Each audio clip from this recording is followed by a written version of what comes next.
Yeah. What do you hope happens? I hope it helps young people to understand that they are beautiful just the way they are, and that if they have a disability, that is beautiful and wonderful, and it's nothing that they should be ashamed of.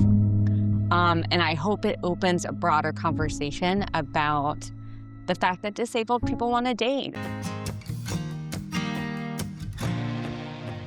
Well, good. We're here today with Emily Goodson, who's an author, and we have a book of hers around here we'll be showing you in a minute. Oh, right behind us.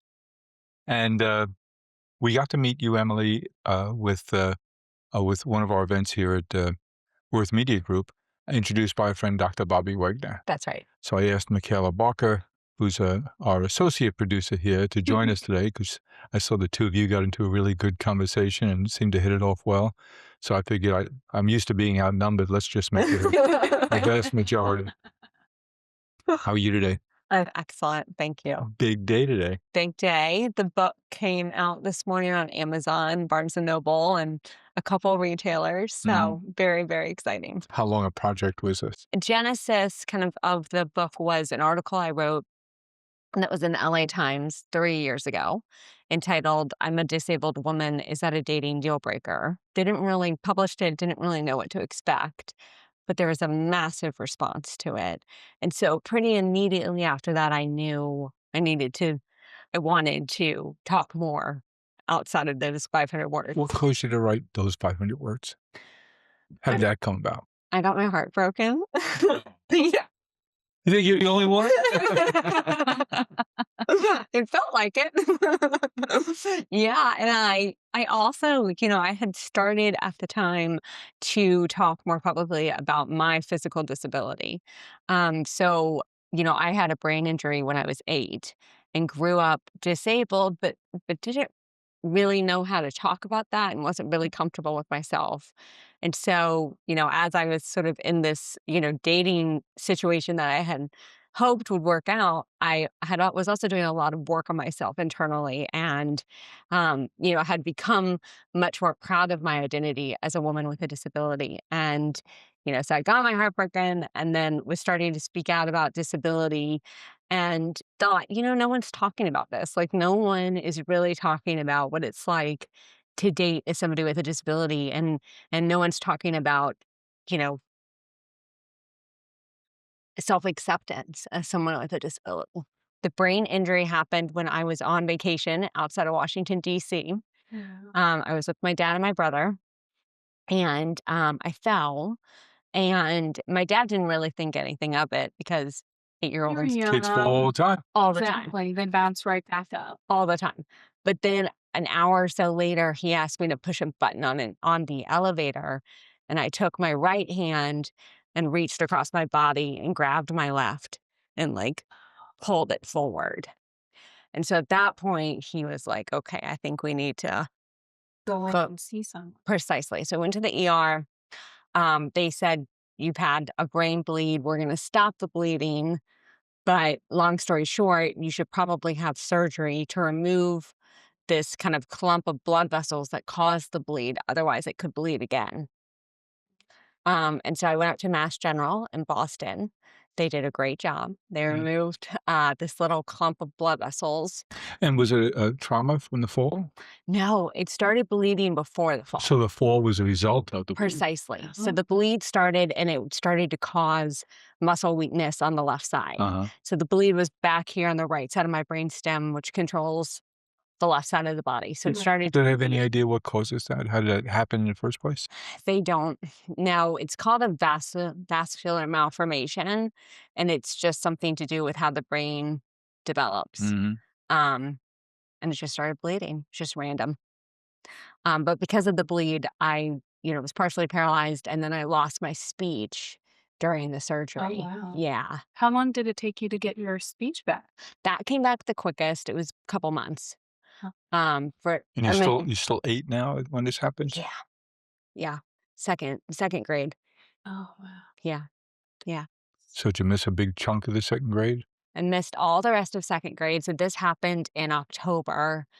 I missed, the second kind of half of classes. Uh-huh. got tutored that summer and then went back for 3rd grade. Mhm. And then I went to middle school, high school in Virginia, ended up going to college, in North Carolina at Wake Forest What a nice place to go to school. as in the best place to go to school. I had a great time at Wake Forest. Um, and then did a little bit of teaching, a little bit of career counseling, and then ended up in DC, building HR departments for tech startups. And because you found yourself attracted to HR and something you took to? Yes. I think I've always been really interested in helping others develop and grow Mhm. into their full potential. And so when I was teaching high school and career counseling, I was actively doing that, but I was drawn to HR because I wanted to be more in the corporate environment. Yep. So I started recruiting for Deloitte Consulting was the first thing I did in DC. And then I got recruited to build HR departments for a summer camps company first, and then a couple of tech startups. So that's still your day job? No, now my day job is writing Mhm. and speaking. So I go into different companies and talk about disability inclusion and how they can create more inclusive environments. So going back to you transitioning from being in the HR space and now doing a lot of writing and speaking, you talked about your first 500-word article, dating as a woman with a disability. Yeah. But what was the moment where you said, I really need to talk about this? You mentioned, getting your heart broken, but have you ever toyed with the idea of authorship beforehand? Yeah. So, like, my friends and I always joked about it, but it was never something I really seriously thought about. And then, the article came out and that sort of spun into, was working on, What was the immediate response you got? oh my gosh, tons of emails, tons of social media messages, news outlets reaching out to see if they could do a piece on me. It was really overwhelming, to be honest, because Wow. I wasn't expecting That that. response. Yeah. And it was really interesting to me because, you know, I write to help myself and to, like, help heal myself, and I also think I write because I know it's what the, 15-year-old version of me wanted and needed. So, I wrote the article, and I sort of expected a lot of Emilys to reach out, a lot of other women who identify as disabled to reach out, and, it was primarily men who Really? Yeah. That's shocking. Yeah, who emailed me, about How many date requests? a lot. A lot. A lot. But also, Win-win. yeah, well, I didn't go on it. I Okay. was like, I don't, we haven't vetted any of these people. We don't know who they are. But I think a lot of them really resonated with. I talked in the article about, how I was the one making my physical disability a dating deal breaker, right? How Because, so? well, because I was ashamed of it. And I talk one of the first chapters in the book, I talk about, like, I have very vivid memories of, sitting at a bar, and this is in the days before the apps and before, the pandemic and all this. But I would sit at a bar and I would be seated next to somebody I was interested in. Um, but he hadn't seen me walk yet. And my disability is most apparent when I walk. Mm. And I would be terrified to get up and go to the bathroom. And, like, I have very, like, physical memories of, like, sitting at the bar and being like, "Is he gonna change his mind when I get up and he sees how I walk?" And, certainly, I think that does happen, right? Like, some people are just not as accepting of disability, and, I'm sure there were some people who changed their mind and are like, "Well, maybe I don't wanna be with her." But I think I also internalized the fact there was something wrong with how I walked. And so I was sort of, not speaking up as I should have in dating relationships or with my emotions. And so in that respect, I think I was making it I was sort of discounting myself from putting myself out there fully. Almost like self-sabotaging a little bit. Yeah, Or exactly. So Yeah. how did you correct for that? Did you find yourself, as you were writing this book, really reflecting on the experiences that you had and said, okay, there's a pattern here, let me change it? Or did it come from somewhere else? Good question. So that actually all happened before the article, before the LA Times article. So I worked with an intimacy coach, Oh, wow. who I met in LA. Oh, I was thinking of applying for that job. Yeah, it's a great job. You'd be really good at that. She is, I mean, there's a lot of different varieties, but this particular coach, her name is London, and she and her husband do coaching around how do you want to show up in relationships and what do you want in relationships. And so why I was drawn to them is, I heard them on a podcast talking about, how we all have different energies in our body, meaning like, you can be super aggressive and direct and this and that. And then there's another side of all of us that likes to receive and likes to get help. And how to be in a relationship, you kind of have to balance those energies and you really need to think about how you want to show up. I know this is getting a little California woo-woo, but long story short is Oh, by the way, they are in California. they're Oh, now okay. back on the East Coast, but they were. We were all in California at the time. But I heard the podcast and it really sort of triggered something in me of And they were helpful. they're super helpful. And it triggered in me that all my life, I feel like I have been very like, go, go, go, go, go, go, go, go, like get up and learn to walk, like get up and just power through things, you know, challenges that I've had. Learn to speak again. Learn to speak again, learn to, type with one hand, learn to, zip a dress with one hand, to cook with one hand, all these things. And I realized I was not as open to receiving help or asking for help, which is key if you want to be in a romantic relationship, right? You have to be vulnerable with somebody else. It seems to me that all your life you were tooling yourself not to be vulnerable. Precisely. And now, if you want to be in a relationship, you got to reverse that Precisely. and get the strength to be vulnerable. Mm-hmm. And so that's what I worked on with her. And I came out of that kind of coaching, container fully ready to go. And I thought everything was going to happen. Got my heart broken. Got, just was upset. Wrote the article. Article, had a big reception. Like everything else, you took lemons. I did. I did. I did. And so, yeah. So, like, back to your question, like, I had done the self work kind of prior to 2022.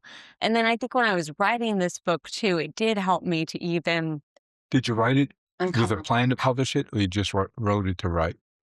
I I had written some of it as articles that I pitched after the LA Times that never got picked up. And then I started to work on um, a screenplay with somebody. And then I started to work on a scripted TV pilot that we were hoping would get picked up. And during all of this is when Hollywood had the writer's strike and all their commotion. So none of that really went anywhere. And about a year and a half, May 2024, April 2024, I was having dinner with a friend who's also a writer. And she said, Emily, I think you just really need to get your name on some intellectual property and see what happens. So I said, okay. And I pulled this together by the fall, found a non-traditional publisher. Yeah. What do you hope happens? I hope, I hope it helps young people to understand that they are beautiful just the way they are, and that if they have a disability, that is beautiful and wonderful, and it's nothing that they should be ashamed of. And I hope it opens a broader conversation about the fact that disabled people want to date and they want intimate, well, not everyone, but if they want intimacy, that's okay, And they can have that. and they can Yeah. have that. Yeah. Well, then the big question for me is dating with a disability. Do you would you tend to date people with other people with disabilities?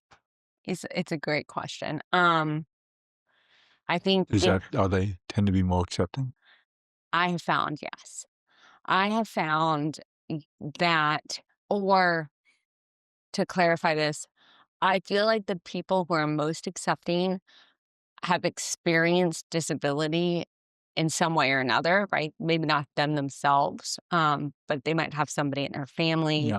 More or a good sensitive to it. friend. Yeah, they're more sensitive to it, and I think that I talk, um, I've talked before about how the men I feel like I can really be my true self with, like it's because they can empathize with me, like they Right. get like how hard it is on a daily basis to do certain things, but they also don't pity me. Mm. And I think that's, a stereotype too that is sort of applicable in this discussion is like, no, but, I was in a conversation coffee a couple weeks ago when we were talking about the TV show Love on the Spectrum, Oh, yeah. which is about Mhm. people with autism dating. And the person on the other side of the conversation said, oh, I feel so sorry for them.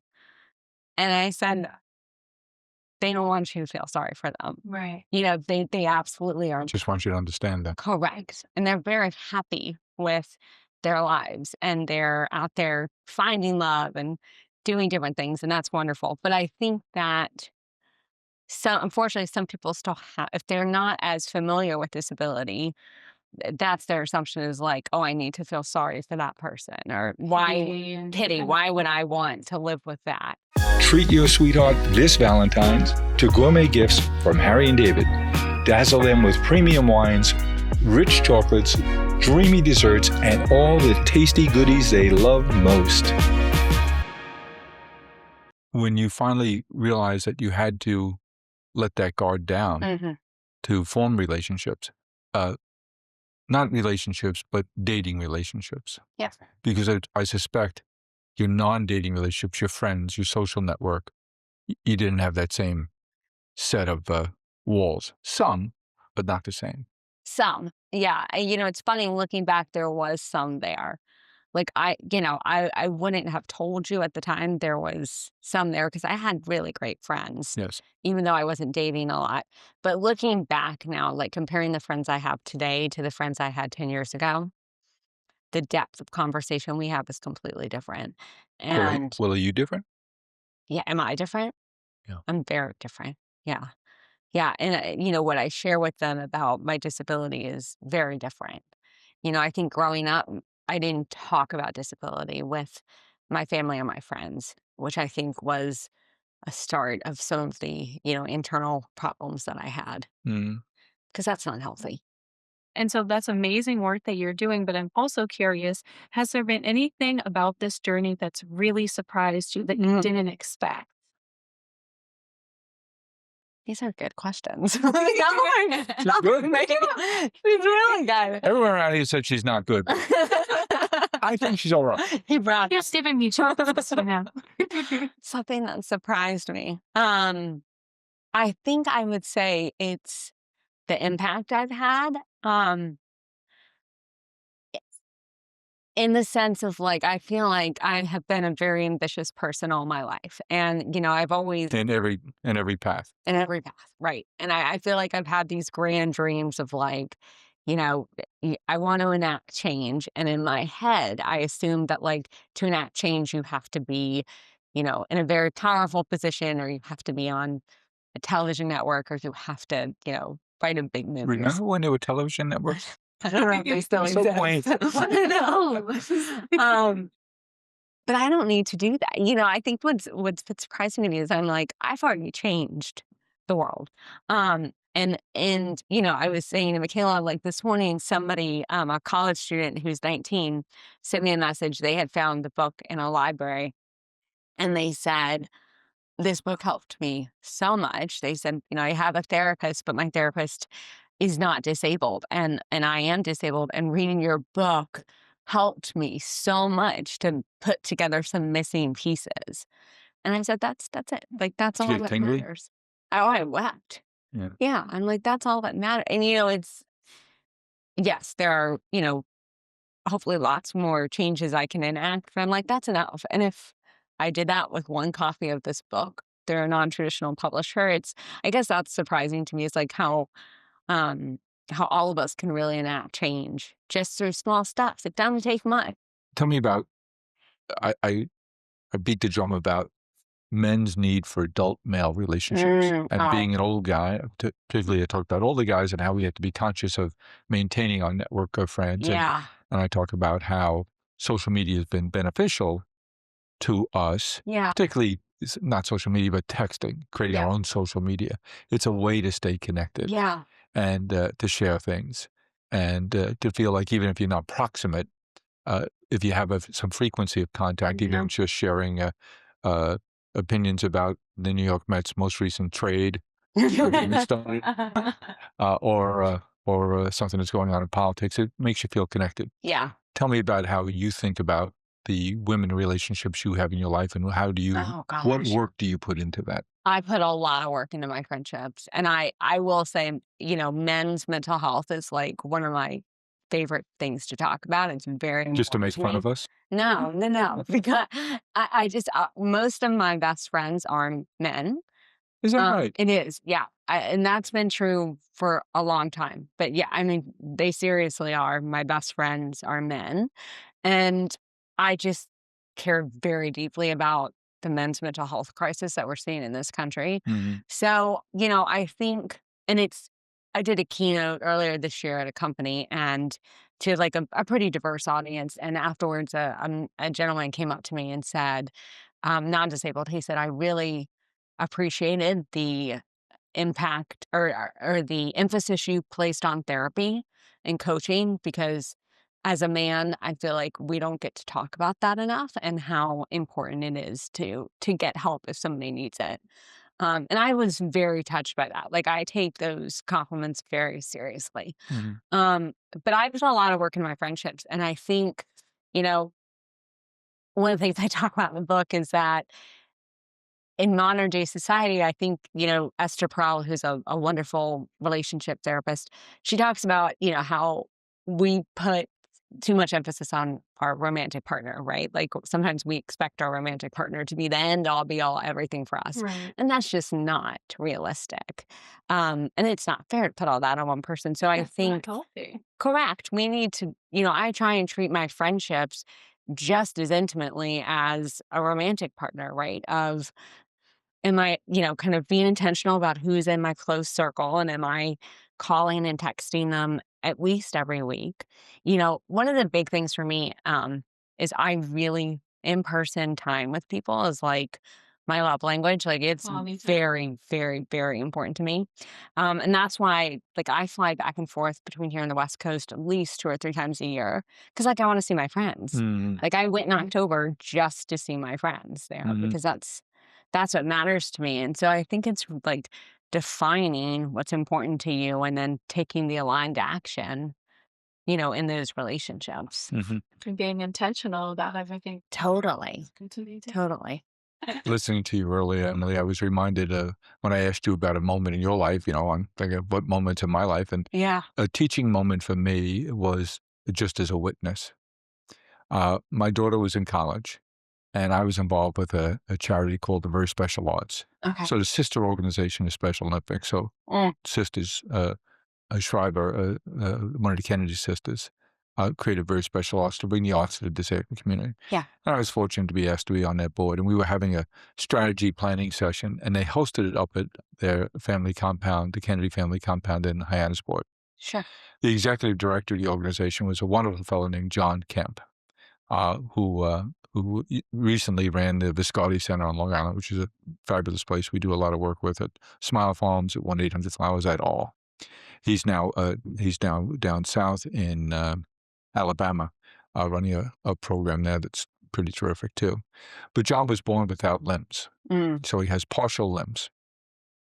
And I thought it'd be a great opportunity for my daughter Erin. So I drove up to Poughkeepsie, where Marist is, picked her up, and then we drove up to Hyannisport. We were staying at a hotel or a motel nearby, and I remember we had to get over for maybe it was a Saturday morning breakfast and planning session, and she was running late, and I'm knocking on her door. Come on, we got to go, we got to go. yeah. And she's mad at me, and she's leave me alone. And then when we were driving back, she spent the day, and it was a pinch me moment as a dad because she got to meet these wonderful people Right. and sit in on some of the sessions, have lunch with us, be in this historic place, the Kennedy family compound. And she said we had this most wonderful conversation on the way back in the car that night. She said she apologized about being short and tempered Mm, and said, when we got there and I looked up at John Kemp, who was there early and ahead of all of us, Right. she said, I'm sitting there saying, I'm annoyed because you rushed me to get ready in the Right. morning. How does he get ready in the morning? Right. How does he brush his teeth? How does he tie a tie? Yeah. How does he put his shirt on? How does he do everything? It, she said she reflected on it all day. Mhm. Yeah. And that was such a magical moment for me as a dad, because the thing I'm proudest of is all three of my kids are really good parents. Mm. And as I looked at her the other night at a family gathering, I thought back about that lesson she learned and Yeah. how it must have impacted her as a person and certainly her as a parent. Give me some advice for siblings. Mm. That's hard. Because I think my initial thought goes to how challenging it can be for siblings sometimes. Meaning I know that when I was growing up, a lot of the attention was on me because I physically needed more. I had more needs. And I can see how that might lead to resentment, on the part of siblings. Get the help you need to, take care of yourself, but then also take care of all your children. And then also, understand that you're doing the best you could. I mean, I remember I had a conversation with my mom about this, and she felt like she had neglected one of my siblings. And I said, no, you were doing the best you could. At the end of the day, it's not our fault that we don't always have the community resources we need. But maybe it's not community resources. I think I think talking is the most important thing. Mm, And, yep, maybe it's a family 2 streets down who are half a generation older, who had someone with a disability in the family, who can invite you over for a cup of coffee and give you and your parents and your siblings a chance to talk about it. 100%. Yeah. And I think, It's what you're doing, yeah, but in a less institutionalized fashion. 100%. And that was certainly, we didn't talk about, my family didn't talk about disability growing up because I don't think my parents had the tools. And I think that was, hard for everyone involved, siblings, me, them. And I think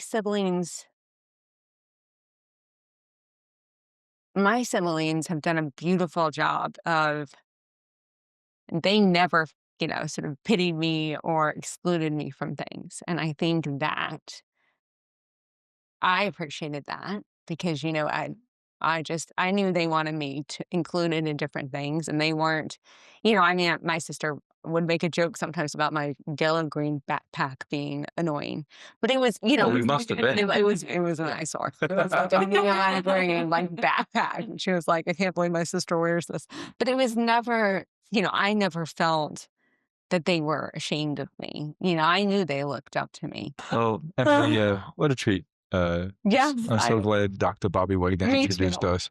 I know. And you're now, at her inauguration, you're now officially part of the Worth community. Great. And Absolutely. Thank you. we expect to see a lot of you. But we want to see dating disability become a big, big hit. We want your dream to come true about a video series about that, Yeah. because in this day and age, that's how people learn. It is. And it's a combination of shorts and longer form. That'd be really interesting. 100%. That's how people learn. Yep. Yes. It's through television. So, We just did a story on a terrific guy. His name is Jason Williams. okay.